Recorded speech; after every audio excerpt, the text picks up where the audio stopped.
Masters ಎಲ್ಲರಿಗೂ ನಮಸ್ಕಾರ. ಇವತ್ತು ದಿನ 16. ಇವತ್ತಿನ ಸಮಗ್ರ ಸ್ವಾಸ್ಥ್ಯ ಕಾರ್ಯಕ್ರಮಕ್ಕೆ ನಿಮ್ಮೆಲ್ಲರಿಗೂ ಸ್ವಾಗತವನ್ನು ಬಯಸುತ್ತಿದ್ದೇವೆ. ಇವತ್ತಿನ ಕಾರ್ಯಕ್ರಮ ಆತ್ಮಜ್ಞಾನ. ಈ ವಿಷಯದ ಬಗ್ಗೆ ನಮಗೆ ತಿಳಿಸ್ಕೊಡೋದಕ್ಕೆ ಬಾಲಕೃಷ್ಣ ಸರ್ ಅವರು ಆಗಮಿಸಿದ್ದಾರೆ. ಅವರಿಗೂ ಕೂಡ ಸ್ವಾಗತವನ್ನು ಬಯಸುತ್ತಿದ್ದೇವೆ. ಇವತ್ತಿನ ಕಾರ್ಯಕ್ರಮವನ್ನು ಪ್ರಾರಂಭ ಮಾಡುವುದಕ್ಕಿಂತ ಮುಂಚೆ ಬ್ರಹ್ಮರ್ಷಿ ಪಿತಾಮಹ ಪತ್ರೇಜಿ ಗುರುಗಳನ್ನು ಸ್ಮರಿಸುತ್ತಾ, ಮಹಾವತಾರ್ ಫೌಂಡೇಶನ್ನ ರಂಗನಾಥ ಗುರುಗಳನ್ನು ಸ್ಮರಿಸುತ್ತಾ ಕಾರ್ಯಕ್ರಮವನ್ನು ಆರಂಭಿಸೋಣ. 40 ನಿಮಿಷಗಳು ಧ್ಯಾನ, 30 ನಿಮಿಷಗಳ ಜ್ಞಾನ ಇರುತ್ತೆ. ಮಾಸ್ಟರ್ಸ್ ಯಾರೂ ಕೂಡ ದಯವಿಟ್ಟು ಲೆಫ್ಟ್ ಆಗ್ಬೇಡಿ. ಈಗ ಧ್ಯಾನಕ್ಕೆ ಕುಳಿತುಕೊಳ್ಳೋಣ. ಎಲ್ಲರೂ ಧ್ಯಾನಕ್ಕೆ ಕುಳಿತುಕೊಳ್ಳುವ ಮುನ್ನ ಒಂದು ಗ್ಲಾಸ್ ನೀರನ್ನು ಸೇವನೆ ಮಾಡೋಣ.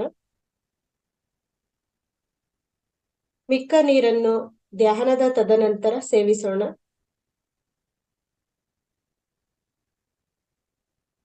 ನೇರವಾಗಿ ಕುಳಿತು ಕುರ್ಚಿ ಅಥವಾ ಸೋಫಾ ಮೇಲೆ ಕತ್ತು ನೇರ, ಬೆನ್ನು ನೇರ, ಕಾಲುಗಳನ್ನು ಕ್ರಾಸ್ ಮಾಡಿ ಬೆರಳಿಗೆ ಬೆರಳು ಹೀಗೆ ಬೆಸೆದು ತೊಡೆಯ ಮೇಲಿಟ್ಟುಕೊಂಡು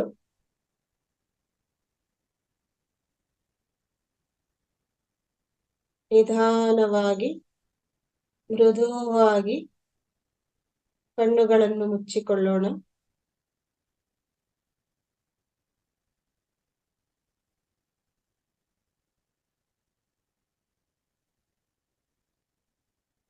ಈಗ ಶ್ವಾಸವನ್ನು ಮಾತ್ರ ಗಮನಿಸುವುದು. ಸಹಜ ಉಸಿರಾಟ.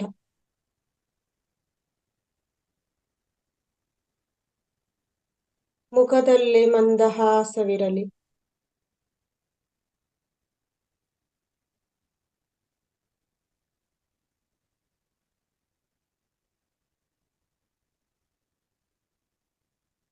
ಎಷ್ಟೇ ಆಲೋಚನೆಗಳು ಬಂದಲ್ಲಿ ಮತ್ತೆ ಮತ್ತೆ ಉಸಿರನ್ನು ಗಮನಿಸುವುದು.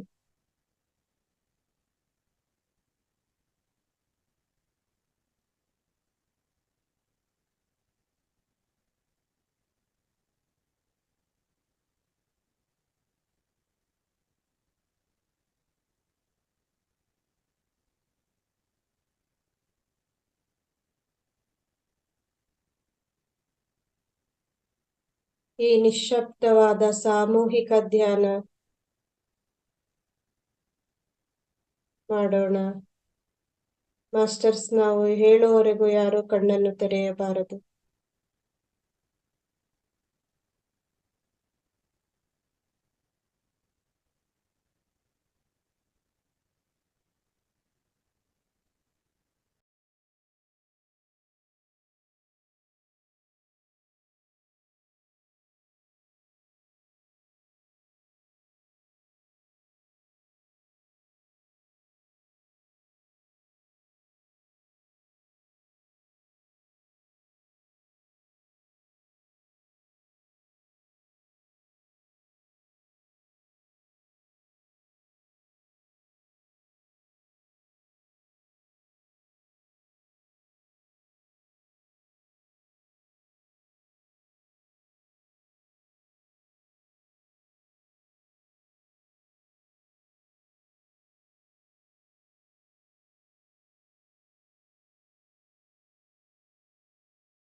ಮಾಸ್ಟರ್ಸ್ 2 ನಿಮಿಷಗಳು.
ಒಂದು ನಿಮಿಷಗಳು.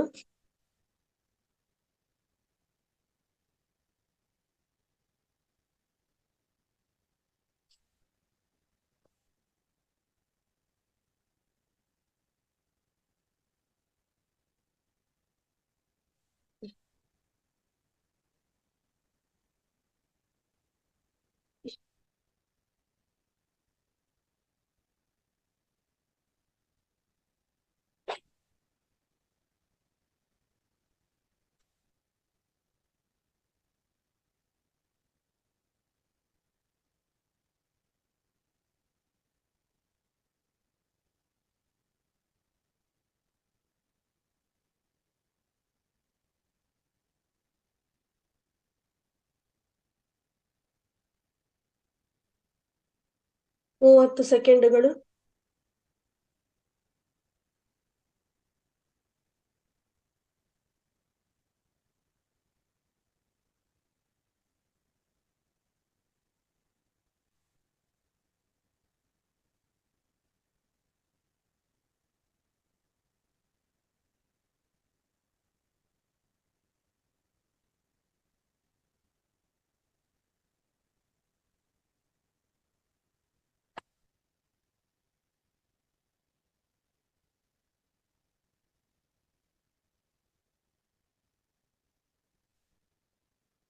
'ಮಾಸ್ಟರ್ಸ್ ನಿಧಾನವಾಗಿ ಎಲ್ಲರೂ ದೇಹ ಎಚ್ಚರಿಕೆಗೆ ಬನ್ನಿ.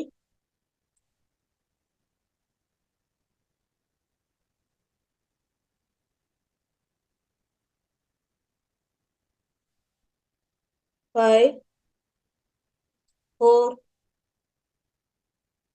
3, 2,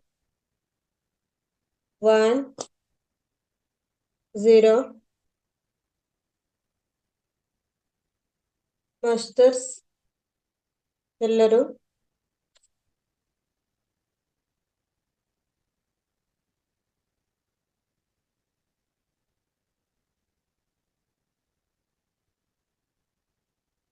ಎಚ್ಚರಿಕೆ ಸ್ಥಿತಿಗೆ ಮರಳೋಣ.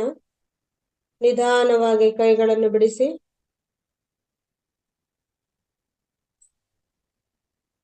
ನಿಧಾನವಾಗಿ 2 ಕಣ್ಣುಗಳ ಮೇಲೆ ಇರಿಸೋಣ. ಹಾಗೆ 5 ಸೆಕೆಂಡುಗಳು. 5, 4, 3, 2, 1. ನಿಧಾನವಾಗಿ ಕೈಗಳನ್ನು ಕೆಳಗಿಳಿಸಿ. ಹಗುರವಾಗಿ ಮೃದುವಾಗಿ ಕಣ್ಣುಗಳನ್ನು ಬಿಡಿ. ಓಕೆ ಮಾಸ್ಟರ್ಸ್, ಇವಾಗ ಎಲ್ಲರೂ ವಿಡಿಯೋ ಆನ್ ಮಾಡ್ಕೋಬಹುದು. ಇಷ್ಟುವರೆಗೂ ಈ ಧ್ಯಾನ, ಅದ್ಭುತವಾದ ಧ್ಯಾನ ಮಾಡೋದಕ್ಕೆ ಸಹಕರಿಸಿದ ಪ್ರಕೃತಿ ಮಾತೆಗೆ ಧನ್ಯವಾದಗಳನ್ನು ಅರ್ಪಿಸೋಣ. ನಮಸ್ಕಾರ ಸರ್. ನಮಸ್ತೆ ಮೇಡಮ್. ನಮಸ್ತೆ. ನಿಮಗೆ ಈ ಕಾರ್ಯಕ್ರಮಕ್ಕೆ ಸ್ವಾಗತವನ್ನು ಬಯಸುತ್ತಾ ಇವತ್ತಿನ ಜ್ಞಾನ ನಮ್ಮೆಲ್ರಿಗೂ ತಿಳಿಸ್ಕೊಡ್ಬೇಕಾಗಿ ವಿನಂತಿ sir. Okay, thank you.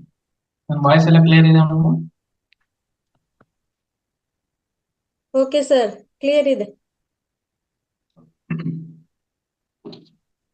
Masters, ಮೊಟ್ಟ ಮೊದಲಾಗಿ ನಮ್ಮೆಲ್ಲರ ಗುರುಗಳಾಗಿರ್ತಕ್ಕಂತಹ ಬ್ರಹ್ಮರ್ಷಿ ಪಿತಾಮಹ ಪತ್ರಿ ಸರ್ ಗುರುಗಳ ಪಾದ ಪದ್ಮಗಳನ್ನು ನಮಸ್ಕಾರ.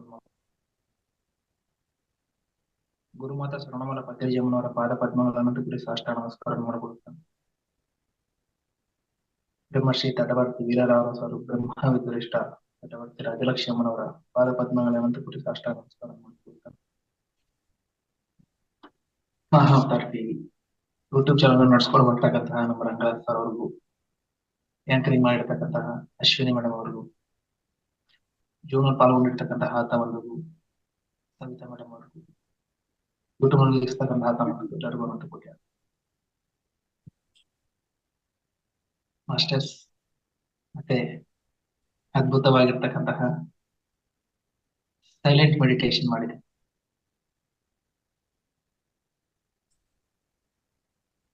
Silent is a center of the silent. Silent is present of all music.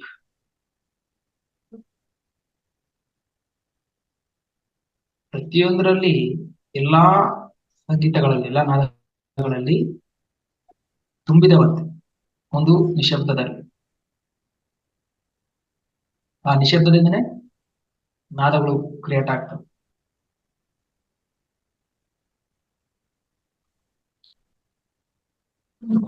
ಎಲ್ಲಾ ಮ್ಯೂಸಿಕ್ಗಳಲ್ಲಿ ಕೇಳ್ತೀವಲ್ವಾ, ಆ ಮ್ಯೂಸಿಕ್ ಎಲ್ಲ ಒಂದು ಸೈಲೆಂಟ್ ನಲ್ಲಿ ಇರುತ್ತೆ. ಸೈಲೆಂಟ್ಲಿಂದನೇ ಎಲ್ಲ ಉದ್ಭವ ಆಗಿದೆ.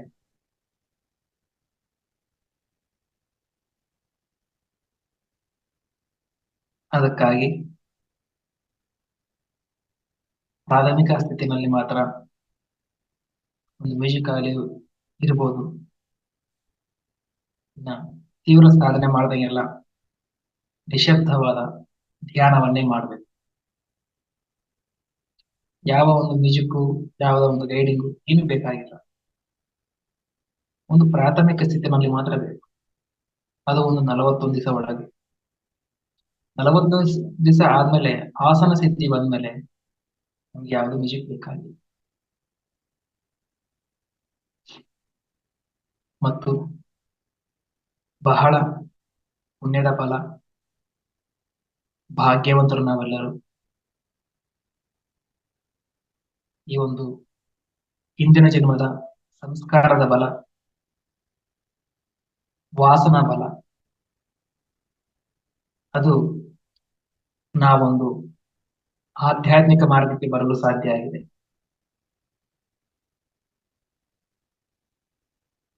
ಈ ಆಧ್ಯಾತ್ಮಿಕ ಜೀವನದಲ್ಲಿ ಎಲ್ಲರೂ ಬರಲು ಸಾಧ್ಯವಿಲ್ಲ.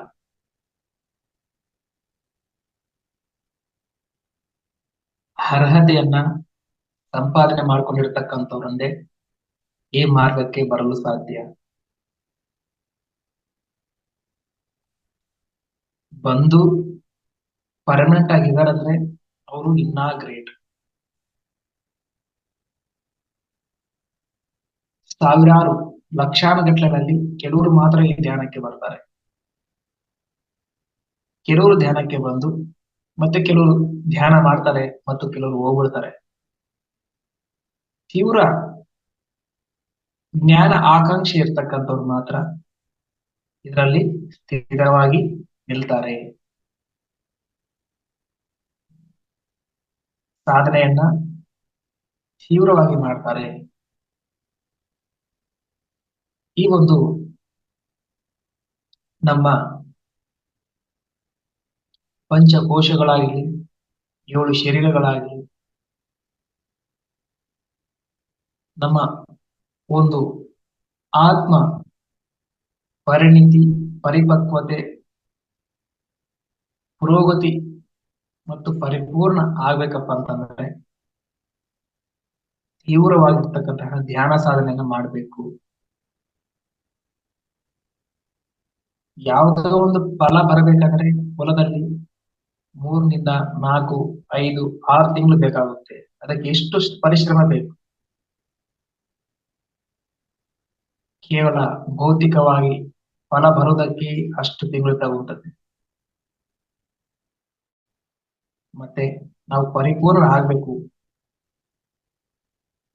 ಭಗವಂತನ ಸಾಕ್ಷಾತ್ಕಾರ ಆಗ್ಬೇಕಪ್ಪ ಅಂತಂದ್ರೆ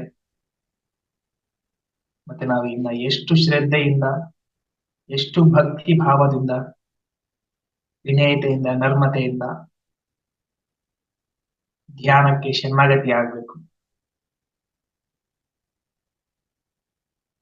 ರಾತ್ರಿ 3 ಗಂಟೆ, ಬೆಳಿಗ್ಗೆ 3 ಗಂಟೆ ತಪ್ಪದೆ ಮಾಡಬೇಕು. ಅವಾಗಲೇ ನಾವು ಪರಿಪೂರ್ಣ ಆಗಲು ಸಾಧ್ಯ ಆಗುತ್ತೆ. 10 ನಿಮಿಷ ಧ್ಯಾನ, ಅರ್ಧ ಗಂಟೆ ಧ್ಯಾನ, 1 ಗಂಟೆ ಧ್ಯಾನ ನಡೆಗಿಲ್ಲ. ಕುಂದಿರ್ಬೇಕು. ಎಷ್ಟೆಷ್ಟು ನಾವು ಕಷ್ಟ ಬಿಡ್ತೀವೋ ಅಷ್ಟಷ್ಟು ನಮಗೆ ಬೇಗ ನಾವು ಪರಿಣಿತ ಆಗುತ್ತೆ, ಪರಿಪೂರ್ಣ ಆಗುತ್ತೆ, ಶಕ್ತಿವಂತ ಆಗುತ್ತೆ. ನಮ್ಮನ್ನು ನಾವು ತಿಳ್ಕೊಂತೀವಿ. ಮಾನವ ಜನ್ಮ ಬಂದಿರ್ತಕ್ಕಂಥ ಮುಖ್ಯ ಪರ್ಪಸ್ ಇಷ್ಟೇ, ತನ್ನನ್ನು ತಾನು ತಿಳ್ಕೊಳ್ಳೋದು. ಅದಕ್ಕೆ ಶ್ರದ್ಧೆಯಿಂದ ಒಂದು 41 ದಿವಸವರೆಗೆ ಮಾಡಿದ್ರೆ ಸೀರಿಯಸ್ ಆಗಿ ಅನುಭವ ಬರುತ್ತೆ. ಆತ್ಮಾನುಭವ, ಆತ್ಮದ ಲಕ್ಷಣಗಳು, ಆತ್ಮದ ಗುಣಗಳು ಎಲ್ಲವೂ ಬರ್ತಾ ಇರ್ತಾರೆ. ಇನ್ನು ತೀವ್ರವಾಗಿ ಮಾಡಿದ್ರೆ ಆ ಪರಮಾತ್ಮನೇ, ಆ ಆತ್ಮನೇ ಅವನಾಗ್ತಾನೆ. ಸತ್ಯವನ್ನು ತಿಳ್ಕೊಂತಾರೆ, ನಾನು ದೇಹವಲ್ಲ, ನಾನೊಂದು ಆತ್ಮ ಅಂತ. ಇನ್ನ ತೀವ್ರವಾಗಿ ಮಾಡಿದ್ರೆ ಸಮಸ್ತ ವಿಶ್ವವೆಲ್ಲ ಆತ್ಮ ಸ್ವರೂಪಿಯಾಗಿದೆ ಅಂತ, ಸಮಸ್ತ ವಿಶ್ವವೆಲ್ಲ ಪರಮ ಸ್ವರೂಪ ಅಂತ ಗೊತ್ತಾಗುತ್ತೆ. ಇನ್ನ ತೀವ್ರವಾಗಿ ಮಾಡಿದ್ರೆ ಪ್ರತಿಯೊಂದು ಜೀವಿಯಲ್ಲೂ ನಾನೇ ಇದೀನಿ ಅಂತ ಗೊತ್ತಾಗುತ್ತೆ. ಇನ್ನ ತೀವ್ರ ಮಾಡಿದ್ರೆ ಅವನು ಪರಮಾತ್ಮನೇ ಆಗ್ತಾನೆ. ಮೊದಲು ತಾನು ಆತ್ಮ ಅಂತ ತಿಳ್ಕೊಂತಾನೆ. ಇನ್ನ ತೀವ್ರ ಮಾಡಿದಾಗ ಎಲ್ಲಾ ಕಡೆ ಪರಮಾತ್ಮ ಇದೆ ಅಂತ ತಿಳ್ಕೊಂತಾನೆ. ಇನ್ನ ತೀವ್ರ ಮಾಡಿದಾಗ ಎಲ್ಲಾ ಕಡೆ ನಾನೇ ಇದೆ ಅಂತ ತಿಳ್ಕೊಂತಾನೆ. ಇನ್ನ ತೀವ್ರವಾಗಿ ಮಾಡಿದ್ರೆ ಆ ಆತ್ಮ, ಆ ಪರಮಾತ್ಮ ನಾನೇ, ಪರಮಾತ್ಮನಾಗ್ತಾನೆ, ಪರಬ್ರಹ್ಮ ಸ್ವರೂಪ ಆಗ್ತಾನೆ.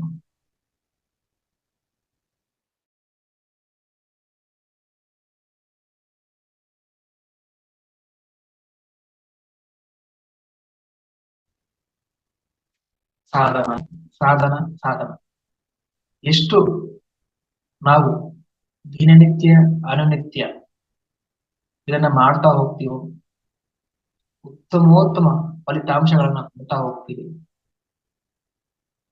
ಪ್ರಾಪಂಚಿಕ ಪರವಾಗಿ ಮತ್ತು ಆಧ್ಯಾತ್ಮಿಕ ಪರವಾಗಿ ಉನ್ನತ ಸ್ಥಿತಿಯನ್ನು ನಾವು ಪಡ್ಕೊಳ್ತೀವಿ. ಆದ್ದರಿಂದ ಈ ಒಂದು ಧ್ಯಾನವನ್ನ ಪ್ರಾಪಂಚಿಕ ಪರವಾಗಿ ಲಾಭ ಇದೆ, ಆಧ್ಯಾತ್ಮಿಕ ಪರವಾಗಿ ಹೆಚ್ಚಿನ ಲಾಭ ಇದೆ. ಏನ್ ಬೇಕೋ ಎಲ್ಲ ಸಿಗುತ್ತೆ.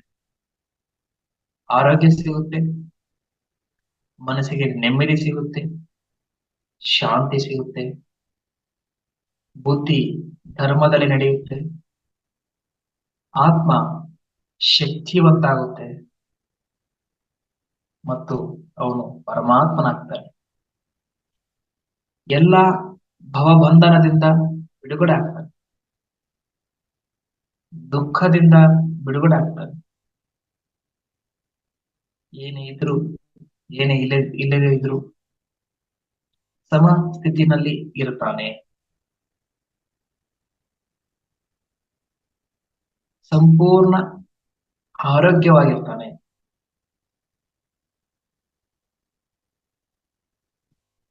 ಇದ್ದಷ್ಟರಲ್ಲಿ ತೃಪ್ತಿಯಾಗಿ ಜೀವನ ಮಾಡ್ತಾನೆ. ಪ್ರಾಪಂಚಿಕಕ್ಕೆ ಲೀಸ್ಟ್ ಪ್ರಯಾರಿಟಿ ಕೊಡ್ತಾನೆ, ಕಡಿಮೆ ಮಹತ್ವ ಕೊಡ್ತಾನೆ. ಆಧ್ಯಾತ್ಮಿಕಕ್ಕೆ ಹೆಚ್ಚಿನ ಮಹತ್ವ ಕೊಡ್ತಾನೆ. ಒಬ್ಬ ಆತ್ಮಜ್ಞಾನಿಯ ಪ್ರವರ್ತನೆ ಹೇಗಿರುತ್ತಂದ್ರೆ, ಕೋರಿಕೆಗಳು ಹತೋಟಿಯಲ್ಲಿ ಇಟ್ಕೊಂತಾನೆ. ಕೋರಿಕೆಗಳನ್ನ ಹತೋಟಿಯಲ್ಲಿ ಇಟ್ಕೊಂತಾನೆ. ಒಬ್ಬ ಅಜ್ಞಾನಿ ಕೋರಿಕೆಗಳನ್ನ ಹತೋಟಿಯಲ್ಲಿ ಇಟ್ಕೊಳ್ಳೋದಿಲ್ಲ. ಬಹಳ ಮುಖ್ಯ. ಒಬ್ಬ ಜ್ಞಾನಿ ಕೋರಿಕೆಗಳನ್ನ ಹತೋಟಿಯಲ್ಲಿ ಇಟ್ಕೊಂತಾನೆ. ಅಜ್ಞಾನಿ ಕೋರಿಕೆಗಳನ್ನ ಹತೋಟಿಯಲ್ಲಿ ಇಟ್ಕೊಳ್ಳೋದಿಲ್ಲ. ಇಷ್ಟು ಮುಖ್ಯ ನೋಡ್ರಿ ಪಾಯಿಂಟ್. ಕೋರಿಕೆ ಈಜಿಕ್ವಲ್ ಟು ದುಃಖ, ಕೋರಿಕೆ ಈಜಿಕ್ವಲ್ ಟು ಆಸೆ. ಅದಕ್ಕೆ ದೊಡ್ಡವರು ಏನ್ ಹೇಳ್ತಾರೆ, ಆಸೆಯೇ ದುಃಖಕ್ಕೆ ಮೂಲ. ಆಸೆಯೇ ದುಃಖಕ್ಕೆ ಮೂಲ. ಆಸೆ ಅಂದ್ರೆ ಏನು? ಮಾಯೆ. ಮಾಯನೇ ಆಸೆ, ಆಸನೇ ಕೋರಿಕೆ, ಕೋರಿಕೆಯೇ ದುಃಖ. ಎಷ್ಟು ಅದ್ಭುತ ಇದೆ ನೋಡ್ರಿ. ಕೋರಿಕೆನೇ ಮಾಯೆ, ಮಾಯೆನೇ ಆಸೆ, ಆಸೆಯೇ ದುಃಖ. ಯಾರಿಗೆ? ಅಜ್ಞಾನಿಗೆ. ಕೋರಿಕೆ ಇಟ್ಕೋಬಾರ್ದು, ಆಸೆ ಇಟ್ಕೋಬಾರ್ದು. ಸಮಸ್ತವೂ ನಿನ್ನಲ್ಲೇ ಇದೆ. ನಿನ್ನಿಂದನೇ ವಿಶ್ವ ಸೃಷ್ಟಿಯಾಗಿದೆ. ಇನ್ನು ಎದಕ್ಕೆ ಕೋರಿಕೆ? ಪರಮಾತ್ಮ ಜೊತೆ ಇದ್ರೆ ಎಲ್ಲವೂ ಬರುತ್ತವೆ. ನಾರಾಯಣ ಎಲ್ಲಿರ್ತಾನೋ ಲಕ್ಷ್ಮೀದೇವಿ ಅಲ್ಲೇ ಇರ್ತಾನೆ.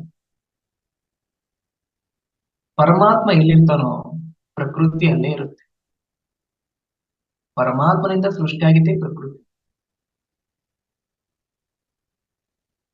ಪರಮಾತ್ಮನಿಂದ ಸೃಷ್ಟಿಯಾಗಿರ್ತಕ್ಕಂಥದ್ದೇ ಪ್ರಕೃತಿ. ಪ್ರಕೃತಿ ಹಿಡ್ಕೊಂಡ್ರೆ ಐಶ್ವರ್ಯ ಸಂಪದ ಬರ್ಬೋದು, ಆದ್ರೆ ಮೋಕ್ಷ ಇಲ್ಲ. ಪ್ರಕೃತಿ ಅಂದ್ರೆ ಪ್ರಪಂಚ, ಸೃಷ್ಟಿ. ಐಶ್ವರ್ಯ, ಧನ ಸಿಗ್ಬೋದು, ಆದ್ರೆ ದುಃಖ, ಬಂಧನದಲ್ಲಿ ಸಿಕ್ಕಾಕೊಳ್ತೀವಿ, ಜನ್ಮ ಚಕ್ರದಲ್ಲಿ ಸಿಕ್ಕಾಕೊಳ್ತೀವಿ. ಆ ಒಂದು ವಾಸನ ಬಲ ನಮ್ಮನ್ನ ಬೇಗ ಬಿಡುವುದಿಲ್ಲ, ಬಂದಿಯಾಗಿ ಮಾಡಿಬಿಡ್ತದೆ. ಕೊಡ್ತಾ ಇರ್ತೀವಿ, ಸತ್ತು ಹೋಗ್ತಾ ಇರ್ತೀವಿ. ಸತ್ತು ಹೋಗ್ಬೇಕಾದ್ರೆ ಆ ಒಂದು ಹಣದ ಮೇಲೆ ಆಸೆಯಿಂದ ಶರೀರವನ್ನು ಬಿಡ್ತೀವಿ. ಮತ್ತೆ ಜನ್ಮ ತಗೋಬೇಕಾದ್ರೆ ಆ ಒಂದು ವಾಸನದ ಒಂದು ಇರುವುದರಿಂದ ಅಂತಹ ಒಂದು ಅಟ್ಮಾಸ್ಫಿಯರ್ ಇರ್ತಕ್ಕಂತಹ, ಅಂತಹ ಒಂದು ವಾತಾವರಣದಲ್ಲಿ ಇರ್ತಕ್ಕಂತಹ ಒಂದು ಫ್ಯಾಮಿಲಿನೇ ನಾವು ಬಿಡ್ತೀವಿ. ಮತ್ತೆ ಅದೇ ಬಿಸಿನೆಸ್ ಇದೆ, ಅದೇ ದುಡ್ಡೆ, ಅದೇ ಸಂಸಾರ, ಅದೇ ಕೋರಿಕೆ, ಅದೇ ದುಃಖ. Repeat and repeat and repeat. ಎಲ್ಲಿಯವರೆಗೆ? ಕೋರಿಕೆ ಇಲ್ಲದೆ ಇರುವವರೆಗೆ. ಮಾಯದಿಂದ ಬಿಡುಗಡೆ ಆಗ್ಬೇಕು, ಆಸೆಗಳಿಂದ ಬಿಡುಗಡೆ ಆಗ್ಬೇಕು, ನಶ್ವರ ಆಗ್ತಕ್ಕಂತಹ ಐಶ್ವರ್ಯದಿಂದ ಬಿಡುಗಡೆ ಆಗ್ಬೇಕು, ಶಾಶ್ವತವಾಗಿರ್ತಕ್ಕಂಥ ಧನ, ಶಾಶ್ವತವಾಗಿರ್ತಕ್ಕಂತಹ ಜ್ಞಾನ ಸಂಪತ್ತನ್ನ ನಾವು ಬೆಳೆಸ್ಕೋಬೇಕು. ಅದರ ಕಡೆ ಗಮನ ಕೊಡಬೇಕು. ಅಶಾಶ್ವತವಾಗಿರ್ತಕ್ಕಂತಹ ಸಂಪದಕ್ಕೆ ನಾವು ಮಹತ್ವ ಕೊಡಬಾರದು, ಕೋರಿಕೆಗಳು ಇಟ್ಕೋಬಾರದು, ಆಸೆಗಳನ್ನು ಇಟ್ಕೋಬಾರದು. ಅದೇ ನಮಗೆ ದುಃಖ, ಅದೇ ನಮಗೆ ಮಾಯೆ. ಅದಕ್ಕಾಗಿ ಒಬ್ಬ ಆತ್ಮಜ್ಞಾನಿ ಕೋರಿಕೆಗಳನ್ನ ಇಟ್ಟುಕೊಳ್ಳುವುದಿಲ್ಲ, ಕೋರಿಕೆಗಳು ಇರುವುದಿಲ್ಲ, ಇದ್ರೂ ಹತೋಟಿಯಲ್ಲಿರುತ್ತೆ. ಅಂದ್ರೆ ಆಸೆಗೆ ಇದ್ದಷ್ಟು ಕಾಲು ಚಾಚ್ತಾನೆ. ಅವನಲ್ಲಿ 100 ರೂಪಾಯಿ ಇದೆ, ಅಷ್ಟರಲ್ಲಿ ಜೀವನ ಮಾಡ್ತಾನೆ. 200 ರೂಪಾಯಿ ಮಾಡಿ ಸಾಲ ಮಾಡಿ ಜೀವನ ಮಾಡೋದಿಲ್ಲ. ಆ 100 ರೂಪಾಯಿದಲ್ಲಿ ಎಷ್ಟು ಬೇಕೋ ಅಷ್ಟ್ರಾಗೆ ಪರಿಮಿತಿಯಲ್ಲಿ ಖರ್ಚು ಮಾಡಿ ಜೀವನ ಮಾಡೋದು. ಅಜ್ಞಾನಿ ಆಸೆ ಜಾಸ್ತಿ, ಕೋರಿಕೆ ಜಾಸ್ತಿ. ಇನ್ನ 100 ರೂಪಾಯಿ ಇದ್ರೆ ಹೆಂಗ, 200 ಇರ್ಬೇಕು, 300 ಇರ್ಬೇಕು, 1000 ಇರ್ಬೇಕು, 10,000 ಬೇಕು, ಲಕ್ಷ ಬೇಕು, ಕೋಟಿ, ಎಷ್ಟೋ ಮಿತಿನೇ ಇಲ್ಲ.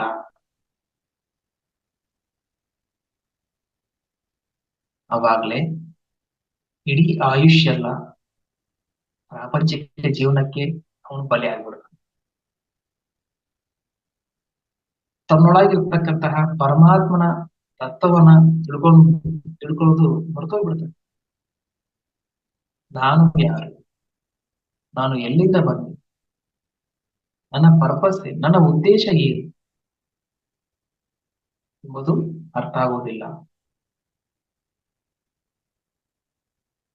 ಕಾರಣ ಮಾಯೆ, ಕಾರಣ ಆಸೆ, ಕಾರಣ ಕೋರಿಕೆ, ಅತಿಯಾದ ಕೋರಿಕೆ. ಅದೇ ದುಃಖಕ್ಕೆ ಕಾರಣ. ಒಬ್ಬ ಜ್ಞಾನಿ ಕೋರಿಕೆಗಳನ್ನ ಹತೋಟಿಯಲ್ಲಿ ಇಟ್ಕೊಳ್ತಾನೆ. ಅದಕ್ಕೆ ಅವನು ಹಾಯ ಜೀವಿಸ್ತಾನೆ, ತೃಪ್ತಿಯಿಂದ ಇರ್ತಾನೆ, ಇಲ್ಲದೆ ಇರ್ತಕ್ಕಂತಹ ಆಡಂಬರಗಳಿಗೆ ಹೋಗೋದಿಲ್ಲ.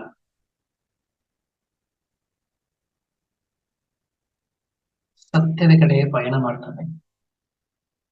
ಅಶಾಶ್ವತವಾಗಿರ್ತಕ್ಕಂತಹ ಸಂಪದಕ್ಕೆ ಮಹತ್ವ ಕೊಡೋದಿಲ್ಲ. ಅವನು ದುಡ್ಡು ಸಂಪಾದನೆ ಮಾಡ್ತಾನೆ, ಐಶ್ವರ್ಯ ಗಳಿಸಿದಾನೆ, ಆಶಾರಾಮ ಜೀವನ ನಡೆಸ್ತಾರೆ, ಭೋಗವಂತವಾದ ಜೀವನ ನಡೆಸ್ತಾರೆ. ಓಕೆ, ನಾನು ಬಡವ, ಕೂಲಿ ಕೆಲಸ ಮಾಡಿ ಬರುತ್ತೆ.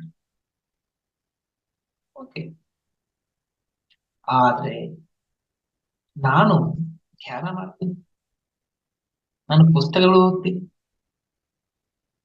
ಸದ್ಗುರುಗಳ ಸಂದೇಶ ಕೇಳ್ತೀನಿ, ಜ್ಞಾನ ಪಡ್ಕೊಂತೀನಿ, ಜ್ಞಾನ ಸಂಪತ್ತು ನಾನು ಸಂಪಾದನೆ ಮಾಡ್ತೀನಿ. ಪ್ರಾಪಂಚಿಕ ಜೀವನದಲ್ಲಿ ನಾನು ಬಡವನಾಗಿನಂತೇಳಿ ದುಃಖ ಪಡೋದು ಬೇಕಾಗಿಲ್ಲ. ಈ ಒಂದು ಪ್ರಾಪಂಚಿಕ ಜೀವನದಲ್ಲಿ, ಈ ಮನುಷ್ಯನ ಜನ್ಮದಲ್ಲಿ ನಾನು ಜ್ಞಾನದಲ್ಲಿ ಬಡವನಾಗಿನಂತೇಳಿ ದುಃಖ ಪಡಬೇಕು. ಪ್ರಾಪಂಚಿಕ ಜೀವನದಲ್ಲಿ ನಾನು ಬಡವನಾಗಿದ್ದೀನಿ ಅಂತೇಳಿ ದುಃಖ ಪಡೋದು ಬೇಕಾಗಿಲ್ಲ. ಇದಕ್ಕೆ ದುಃಖ ಪಡಬೇಕು, ನಾನು ಜ್ಞಾನದಲ್ಲಿ ಬಡವನಾಗಿದೆ, ಆತ್ಮಜ್ಞಾನದಲ್ಲಿ ಬಡವನಾಗಿದೆ ಎಂಬುದಕ್ಕೋಸ್ಕರ ನಾವು ದುಃಖ ಪಡಬೇಕು.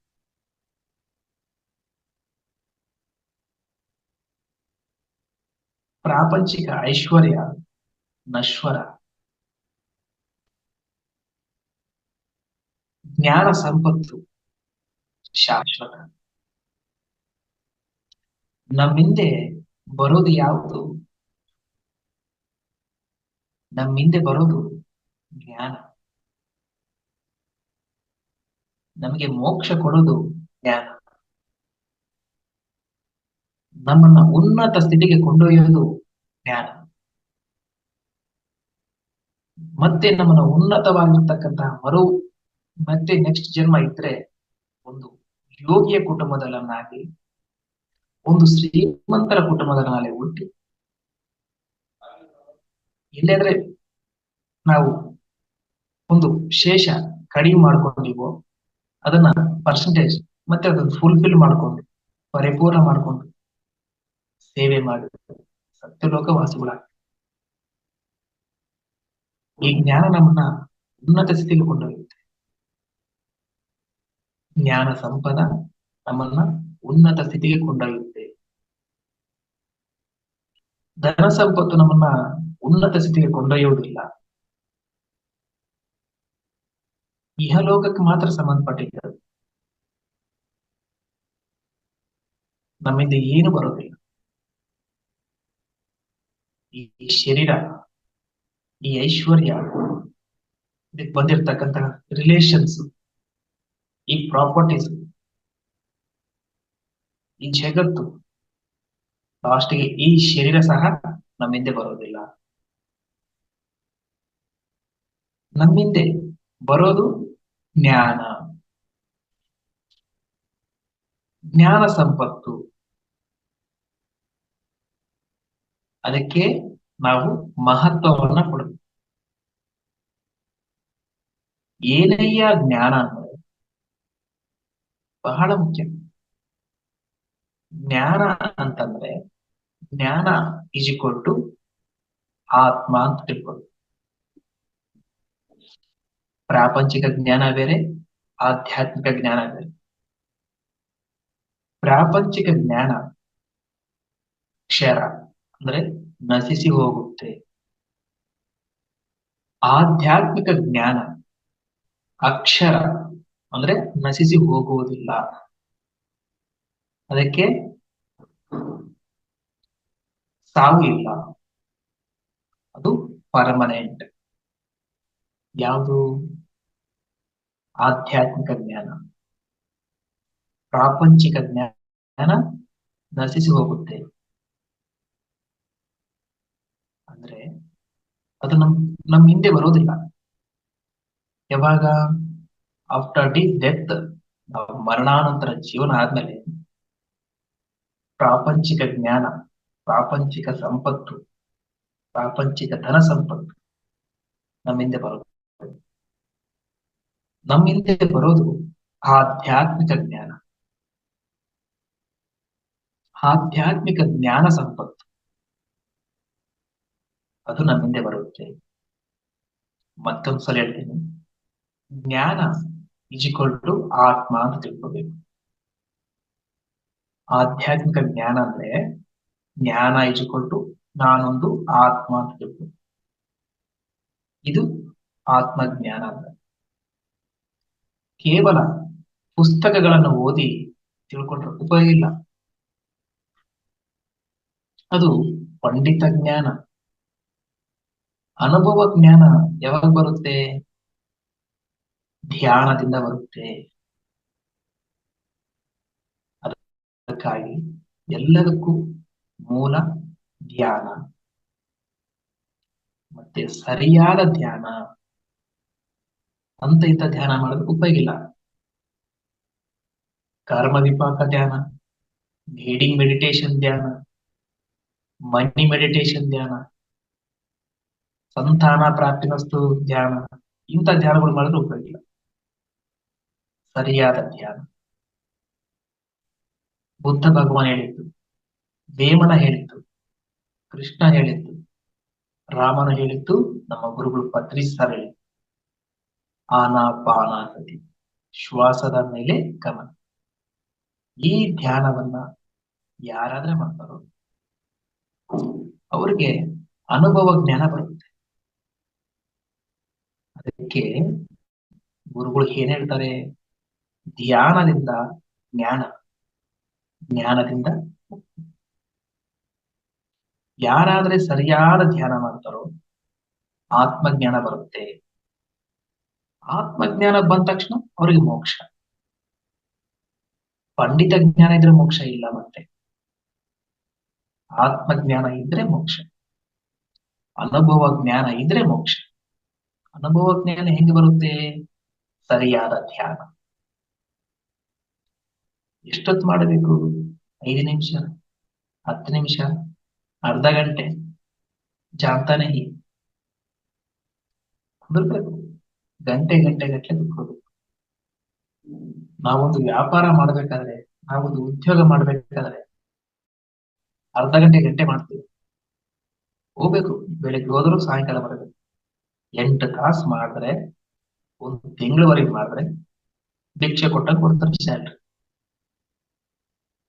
ಆ ದುಡ್ಡುಗೋಸ್ಕರ, ನಶ್ವರ ಆಗ್ತಕ್ಕಂಥ ದುಡ್ಡುಗೋಸ್ಕರ ಎಷ್ಟು ಸಿನ್ಸಿಯರ್, ಎಷ್ಟು ಡಿಸಿಪ್ಲಿನ್ ಆಗಿ ಮಾಡ್ತೀವಿ. ಎಷ್ಟಿದ್ರು ಬೇಕು. ನಾವು ತಿನ್ನೋದು ಇಷ್ಟ ಅನ್ನ ಕೋಟಿ ಕೋಟಿ ಬೇಕಂತ. ಚರ್ಮ ಎಲ್ಲ ಅದಕ್ಕೆ ಆಗಿ ಬಿಸಿಲಾಟಿರುತ್ತೆ.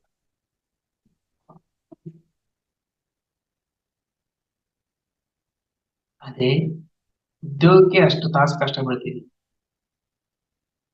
ಒಂದು ವ್ಯಾಪಾರ ಮಾಡಕ್ಕಾದ್ರೆ ಅಷ್ಟು ಕೆಲಸ, ಅಷ್ಟು ಹಾರ್ಡ್ ವರ್ಕ್ ಮಾಡ್ತೀವಿ ದುಡ್ಡುಗೋಸ್ಕರ, ಮತ್ತೆ ಆತ್ಮಜ್ಞಾನಕ್ಕೋಸ್ಕರ, ಮತ್ತೆ ಮೋಕ್ಷ ಬೇಕಂದ್ರೆ, ಅನುಭವ ಜ್ಞಾನ ಬರಬೇಕಂದ್ರೆ, ಅನುಭವ ಆತ್ಮಜ್ಞಾನ ಬರಬೇಕಂದ್ರೆ ಎಷ್ಟು ಕಷ್ಟ ಬಿಡಬೇಕು, ಎಷ್ಟು ಕೃಷಿ ಮಾಡಬೇಕು. ಕೃಷಿತೋ ನಾಸ್ತಿ ದುರ್ಭಿಕ್ಷಂ. ನಾಸ್ತಿಕತ್ವದಿಂದ, ಒಂದು ಹೀನ ಸ್ಥಿತಿಯಿಂದ ನಾವು ಉನ್ನತ ಸ್ಥಿತಿಗೆ ಬರ್ಬೇಕಂದ್ರೆ ಕೃಷಿ ಮಾಡಬೇಕು. ಆವಾಗಲೇ ಉನ್ನತ ಸ್ಥಿತಿಗೆ ನಾವು ಹೋಗಲು ಸಾಧ್ಯ. ಆದ್ದರಿಂದ ಇಲ್ಲಿ ನಾವು ತಿಳ್ಕೋಬೇಕಾಗಿರ್ತಕ್ಕಂಥದ್ದು, ಮಾಡಬೇಕಾಗಿರ್ತಕ್ಕಂಥದ್ದು ಬಹಳನೇ ಇದೆ. ಒಂದು ಸರಿಯಾದ ಆಹಾರ, ಬೆಳ್ಳುಳ್ಳಿ ಇಲ್ಲದೆ ಇರ್ತಕ್ಕಂತಹ ಸಸ್ಯ ಆಹಾರ, ಮತ್ತು ತೀವ್ರವಾಗಿರ್ತಕ್ಕಂಥ ಧ್ಯಾನ, ಈ ಎರಡನ್ನ ಯಾರ ಜೀವನದಲ್ಲಿ ಅಳವಡಿಸ್ಕೊಳ್ತಾರೋ ಅವರು ಜನ್ಮ ಸಫಲೀಕೃತ ಆಯ್ತು.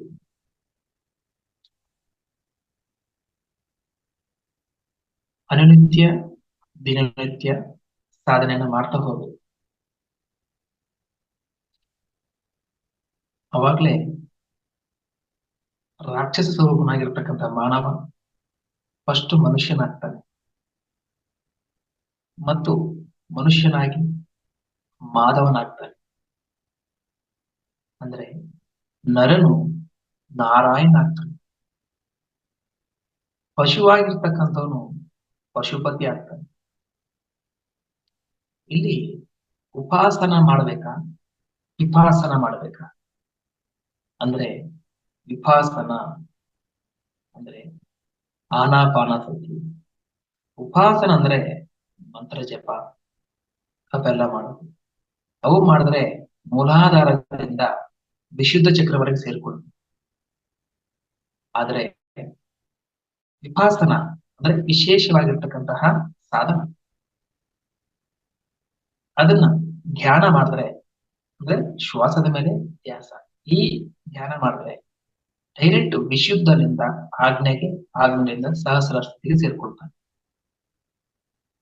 ಅದಕ್ಕಾಗಿ ಎಲ್ಲದಕ್ಕಿಂತಹ PhD ಲೆವೆಲ್ ಇರ್ತಕ್ಕಂಥದ್ದು ಈ ಒಂದು ಧ್ಯಾನ.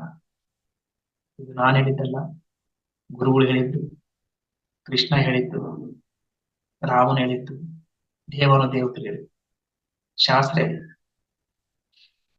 ಅದಕ್ಕಾಗಿ ಈ ಒಂದು ಮಾರ್ಗಕ್ಕೆ ಬರ್ಬೇಕಂದ್ರೇನೆ 350 ಜನ್ಮಗಳು ದಾಟಿದ್ರೆ ಮಾತ್ರ ಬರಲು ಸಾಧ್ಯ.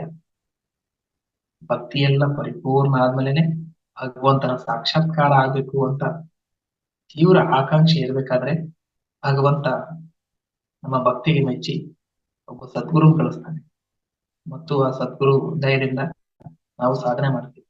ಅವಾಗ ಇದನ್ನ ಪಟ್ಟು ಸಾಧಿಸ್ತೇವೆ.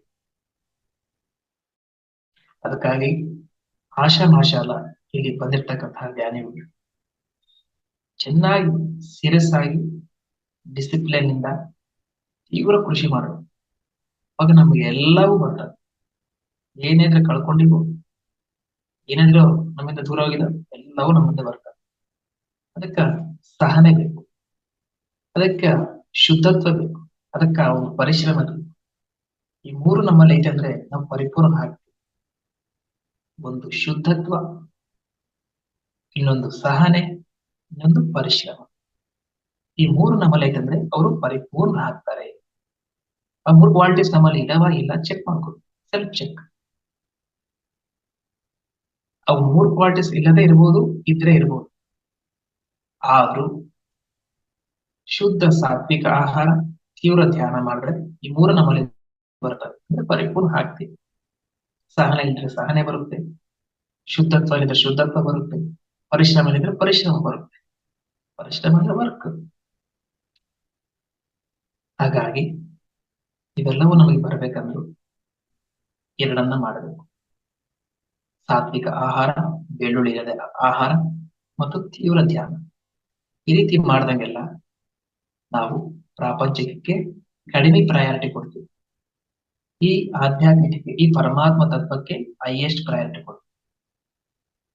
ಪ್ರಾಪಂಚಿಕದಲ್ಲಿ ವಿರಕ್ತರಾಗ್ತೀವಿ, ಆಧ್ಯಾತ್ಮಿಕದಲ್ಲಿ ಆತ್ಮದಲ್ಲಿ ಆಸಕ್ತರಾಗ್ತೀವಿ. ಅದೇ ವಿಷಯ ವಿರಕ್ತಿ, ಆತ್ಮ ಆಸಕ್ತಿ. ಆತ್ಮ ಇಸ್ ಎ ಪರ್ಮನೆಂಟ್. ಆತ್ಮ ಇಟ್ಕೊಂಡ್ರೆ ಸಮಸ್ತವು ನಮ್ಮ ಮುಂದೆ ಬಂದು ಬಿಡ್ತವೆ, ಎಲ್ಲವೂ ಬರ್ತವೆ.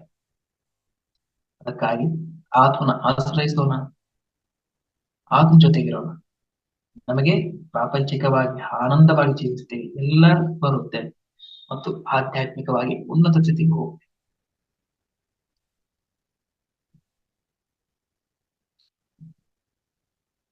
ಆಸೆಗಳನ್ನ, ಕೋರಿಕೆಗಳನ್ನ ಪರಿಮಿತಿಯಲ್ಲಿ ಇಟ್ಕೊಳ್ಳೋಣ.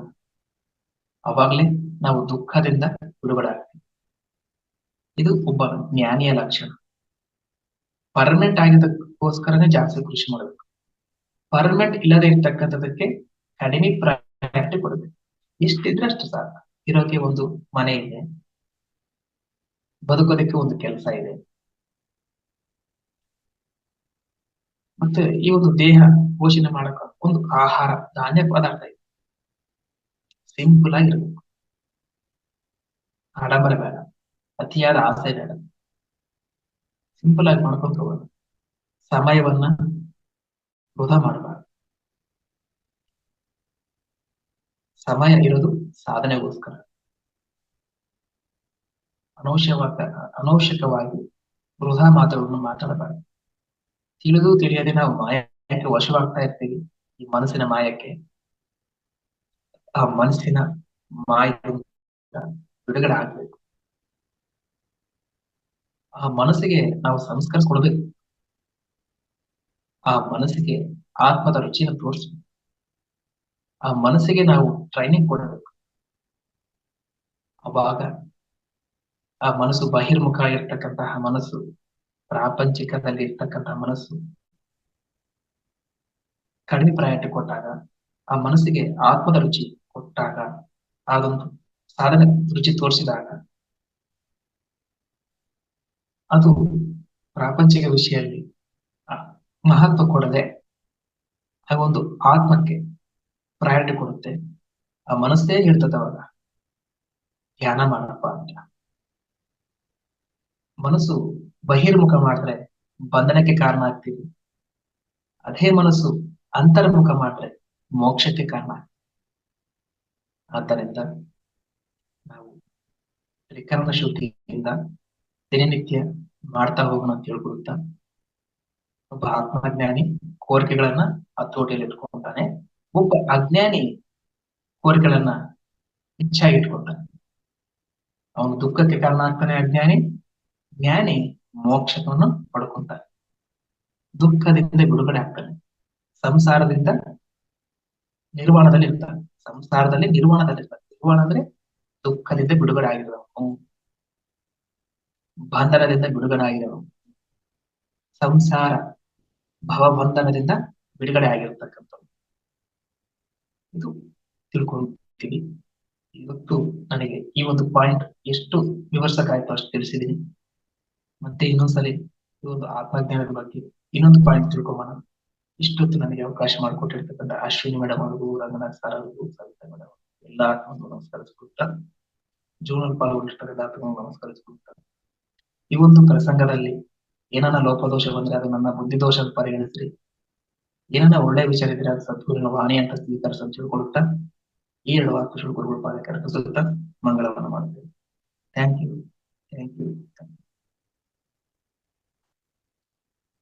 ತುಂಬಾ ಧನ್ಯವಾದಗಳು ಸರ್. ಇಷ್ಟೊಂದು ಅದೃಷ್ಟವಂತರು ನಾವು ಅಂತಂದ್ರೆ ಕುಳಿತುಕೊಂಡಲ್ಲೇ ನಾವು ಜ್ಞಾನ ಪಡಿತಾ ಇದ್ದೀವಿ. ನೀವು ಜ್ಞಾನ ಹಂಚುತ್ತಾ ಇದ್ದೀರಾ. ನಿಜವಾಗ್ಲೂ ಗ್ರೇಟ್ ಸರ್. ಎಷ್ಟು ಹೇಳಿದ್ರು ಹೊಗಳಿದ್ರು ಸಾಲದು. ತುಂಬಾ ಧನ್ಯವಾದಗಳು ಸರ್. ಇವತ್ತಿನ ಜ್ಞಾನ, ಆತ್ಮಜ್ಞಾನವನ್ನು ಪಡೆದುಕೊಳ್ಳೋದಿಕ್ಕೆ ಏನೆಲ್ಲ ನಾವು ಮಾಡ್ಬೇಕಾಗುತ್ತೆ. ಮುಖ್ಯವಾಗಿ ನೀವು ಹೇಳಿದ್ರಿ, ಧ್ಯಾನ ಮಾಡ್ತಾ ಹೋಗ್ಬೇಕು ನಾವು. ಅದಕ್ಕೆ ಒಂದು ಸಂಸ್ಕಾರ ಕೊಡ್ಬೇಕು ಮನಸ್ಸಿಗೆ ಅಂತ ಹೇಳ್ತಾ ಹೋದ್ರಿ. ಈ ತರ ಸಾಕಷ್ಟು ವಿಚಾರ ನಮ್ಗೆ ತಿಳಿಸ್ಕೊಟ್ಟಿದ್ದೀರಾ. ನಿಮ್ಗೆ ಧನ್ಯವಾದಗಳು ಮಾಸ್ಟರ್ಸ್. ಇವತ್ತಿನ ವಿಷಯಕ್ಕೆ ಸಂಬಂಧಪಟ್ಟಂತೆ ಯಾರಿಗಾದ್ರೂ ಏನಾದ್ರೂ ಪ್ರಶ್ನೆ, ಅನಿಸಿಕೆಗಳಿದ್ದಲ್ಲಿ ಬಾಲಕೃಷ್ಣ ಸರ್ ಇದ್ದಾರೆ, ಅವ್ರ ಜೊತೆ ಮಾತನಾಡ್ಬೋದು. ಹ್ಯಾಂಡ್ ರೈಸ್ ಮಾಡಿ masters.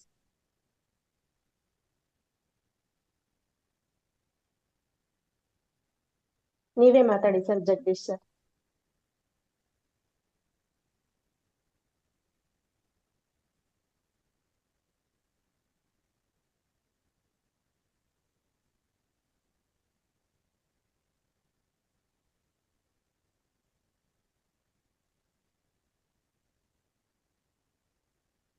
Sir Savita unmute madam ಆಗ್ತಾ ಇದೆ ಇಲ್ವಾ? ನೋಡಿ. ಸವಿತಾ ಮೇಡಮ್ ಅವರು ಯಾರು ಹೇಳಿ ಸರ್? ಸವಿತಾ ಮೇಡಮ್ ಸವಿತಾ ಅಂತ ಇದೆ ನೋಡಿ. ಅವ್ರ ಹ್ಯಾಂಡ್ ರೈಸ್ ಮಾಡಿಲ್ಲ. ನಾನೇ ಸವಿತಾ ಕೊಟ್ಟಿದ್ದೆ. ಮೇಡಮ್ ಮತ್ತೊಬ್ರು ಇದಾರಲ್ಲ, ಅವರು ಇದು ಸ್ಪಿರಿಚುವಲ್ ಕ್ಲಾಸ್ ಅಟೆಂಡ್ ಮಾಡ್ತಾರೆ sir. Okay,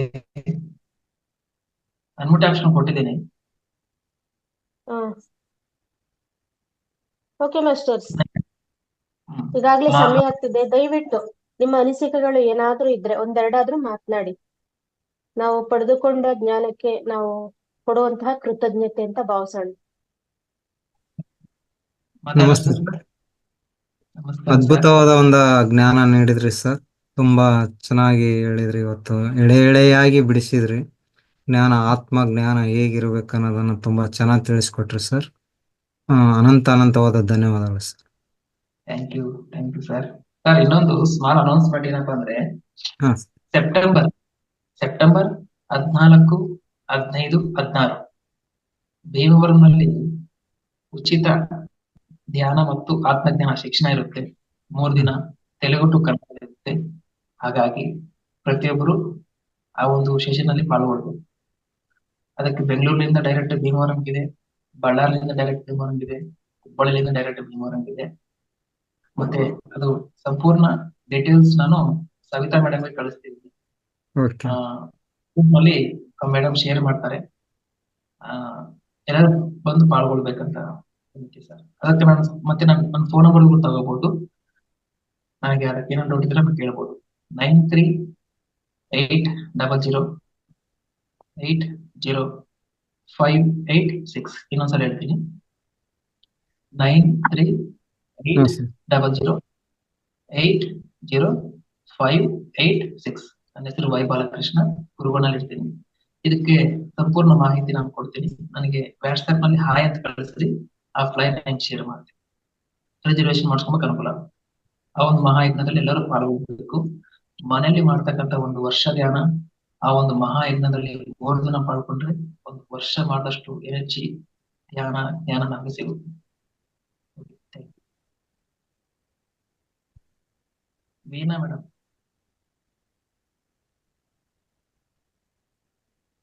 Veena madam unmute option ಕೊಟ್ಟು ನೋಡ್ರಿ, ಮಾತಾಡ್ರಿ. ವಿಡಿಯೋ ಆನ್ ಮಾಡ್ರಿ ಮೇಡಮ್. ಮಾತಾಡ್ರಿ ಮೇಡಮ್, ಮಾತಾಡ್ರಿ. ನಮಸ್ಕಾರ ಸರ್. ಇವತ್ತು ಜ್ಞಾನದ ಬಗ್ಗೆ ತುಂಬಾ ಚೆನ್ನಾಗಿ ಹೇಳಿದ್ರಿ ಸರ್. ಖುಷಿ ಆಯ್ತು ಸರ್. ಚೆನ್ನಾಗಿ ಹೇಳಿದ್ರಿ ಸರ್, ಎಕ್ಸ್ಪ್ಲೈನ್ ಮಾಡಿದ್ರಿ ಚೆನ್ನಾಗಿ, ಮನೆ ಮುಟ್ಟಾಗಿ. Thank you sir. ಮಾಡ್ಕೋಬೇಕು ಮೇಡಮ್, ಇದನ್ನ ಆಚರಣೆ ಇಟ್ಕೋಬೇಕು. ಹೇಳುವುದೊಂದೇ ಇಲ್ಲ, ನಾವೆಲ್ಲರೂ ಆಚರಣೆ ಇಟ್ಕೋಬೇಕು. ಇವಾಗಿದ್ರೆ ನಾವು ಆಚರಣೆ ಇಲ್ಲಿ ಏನ್ ಹೇಳ್ತಾನೆ ಸತ್ಯ ಸಾಯಿಬಾಬಾ, ಸಾವಿರಾರು ಗಂಟೆಗಳ ಪ್ರಸಂಗ ಕೇಳುವುದೊಂದೇ, ಸಾವಿರಾರು ಪುಸ್ತಕಗಳು ಓದುವುದೊಂದೇ.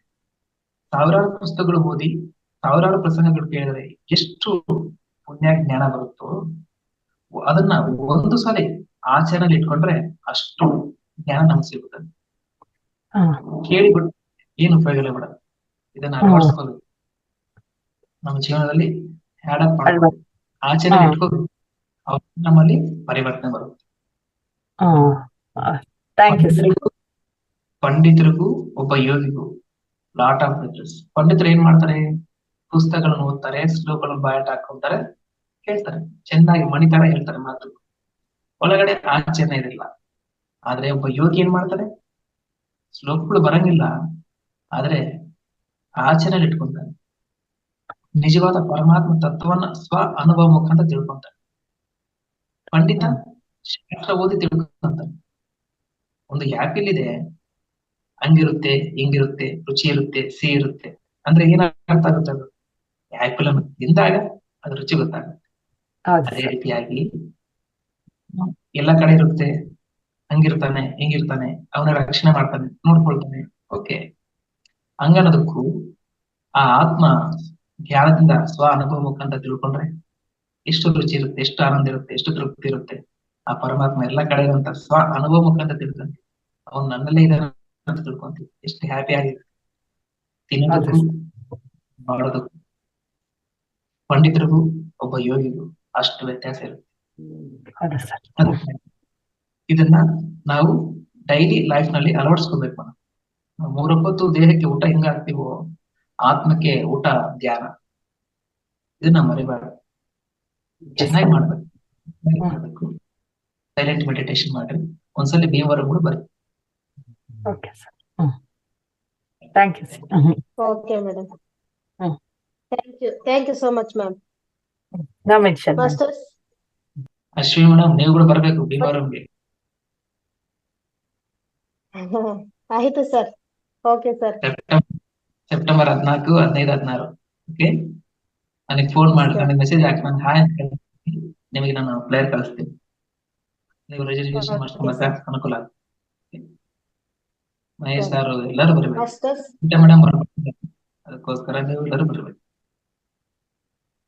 S sir. Okay, thank you sir.